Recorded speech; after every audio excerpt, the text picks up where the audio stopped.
Сәлем достар, менің есімім Асқат және де бұл Алпыспай каналы.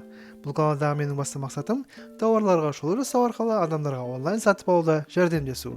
Бүгінгі видеода бізде Drell шуруповерт Metal Power Max PS Basic комплектациясында. Жақсы зат қобдишасынан белгілі, ал қобдиша болса жақсы материалдан жасалған. Жақсы дүние екендігі көп еленбейтін кішігірім элементтерден көрінеді. Мысалы, батарейка контакттері қоқыс жиналмас үшін мынадай қақпақпен қорғалған. Патрон қондыратын орындағы резбалар зақым тигізбейтін арнайы пластмасс қақпақпен қорғалған. Мұның бәрі бір қарағанда болмашы нәрсе секілді. Дегенмен, осындай кішігірім заттардан тауар жайындағы жағымды пікір қалыптасады. Қобдишамызда не бар? Инструмент, 2 батарея қуаттау блогы, тез қысқыш бұрғылау патроны, орысша айтқанда быстрый зажимной патрон. Бұл жерде айта кететін бір құпия бар. Битаны патронмен ұстатуға да болады, патронсыз ұстатуға да болады.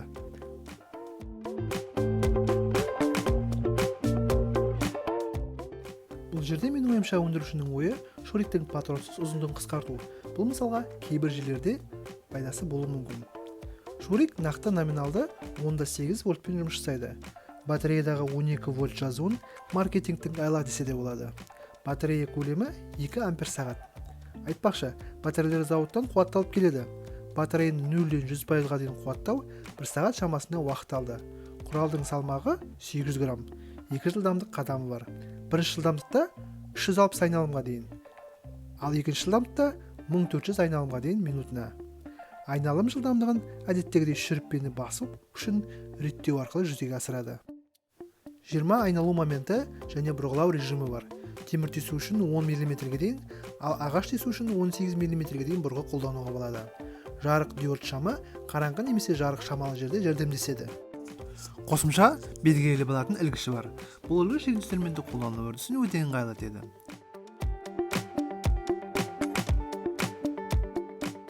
Ал енді қолдану барысында байқалған артықшылықтар мен кемшіліктерге тоқталсақ.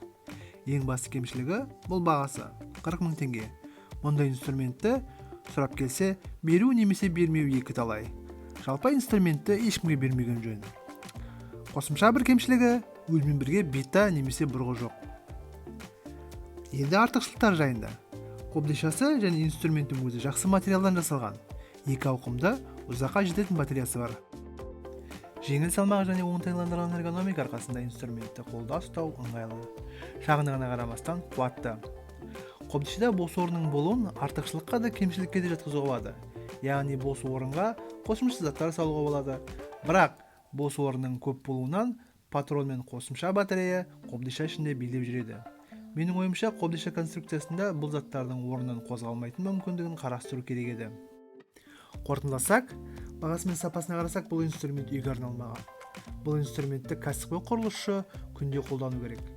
Дегенмен, үйіңізде сапалы инструмент болсын десеңіз, бұл таптыртпайтын құрал.